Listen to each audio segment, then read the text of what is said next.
या मुखिया जी, यहाँ उपस्थित महानगर कांग्रेस कमेटी के अध्यक्ष भाई जाहिद अंसारी जी, महेंद्र शर्मा जी, शशांक शर्मा जी, हमारे भाई डूसू के रिकॉर्डिंग हो रही है, रिकॉर्डिंग हो रही है। सामने भैया सामने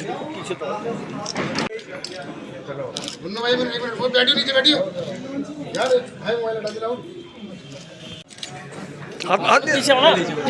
रिकॉर्डिंग हो रही है, रिकॉर्डिंग हो रही है। सामने भैया सामने युवा साथियों के साथ जो भारतीय जनता पार्टी द्वारा ये घोर अन्याय किया जा रहा है, उनके सपनों की, किसान परिवार के लोगों के उम्मीदों की जो हत्या की जा रही है, उस अन्याय के खिलाफ हम इस मुहिम को, इस अभियान के तहत पूरे देश के कोने कोने में युवा साथियों की एनएसयूआई परिवार की तरफ से लड़ाई लड़ रहे हैं और इसके सामने नरेंद्र मोदी जी को झुकना पड़ेगा। हमेशा किसानों और जवानों के सामने उनकी हठधर्मिता का खात्मा हुआ है और आगे भी जवानों और किसानों के साथ उनको अन्याय नहीं करने देंगे।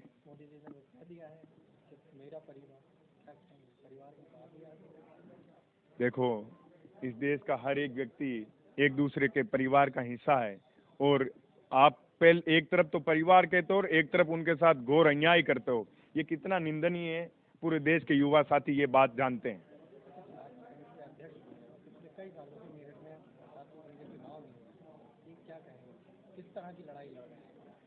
बिल्कुल, हम सरकार से मांग करेंगे कि मेरठ के अंदर इस यूनिवर्सिटी से बड़े काबिल लीडर हिंदुस्तान की राजनीति के अंदर आए, तो सरकार को छात्र संघ चुनाव शुरू करने चाहिए और युवा साथियों को इस नई लीडरशिप की पौध को यह मौका देना चाहिए।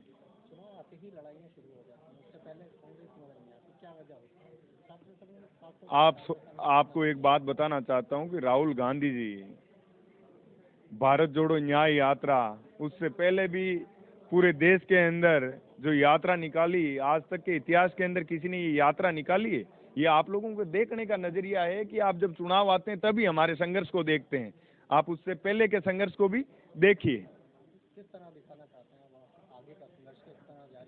हम अन्याय के विरुद्ध लड़ाई लड़ेंगे, किसानों जवानों को मजबूत करेंगे उनके पक्ष के अंदर। जो ये जो अग्निपथ योजना लाई गई, हिंदुस्तान के युवाओं के भविष्य का खात्मा करने के लिए, उसके विरुद्ध एक न्याय की लड़ाई है। इस न्याय की लड़ाई से हम उस युवा का जो अपने आप को ठगा महसूस कर रहा है, जिसका हक मार दिया गया है, उसका हक दिलाने के लिए ये लड़ाई है। ये एक युद्ध है। बिल्कुल रहेगा। ये जब तक इस अभियान का, ये अग्निपथ जो योजना है, इस योजना का जब तक अंत नहीं होगा, हम इसी तरीके से मजबूती से लड़ाई लड़ेंगे। किस तरह की लड़ाई लड़ी जा रही है? क्योंकि युवाओं को जागृत कर रहे हैं हम। कई लोगों ने अपना पल्ला झाड़ के बीजेपी में शामिल हो गए हैं। फिर किस तरह की जो किसानों और जवानों के लिए काम करना चाहता है, जिसको सत्ता से प्यार नहीं है, वो लोग और भी कांग्रेस में आ रहे हैं। आप उनको तो देख रहे हैं, लेकिन जो बने बनाए एमपी हैं वो कांग्रेस में आ रहे हैं, उनको नहीं देख रहे हैं आप। सिर्फ भारतीय जनता पार्टी के अंदर तो आप फोकस कर रहे हैं, लेकिन कांग्रेस के अंदर जो देश के एमपी आ रहे हैं, चुने हुए एमपी, जनता के द्वारा चुने हुए एमपी आ रहे हैं, उनको भी तो देखिए। जी बिल्कुल।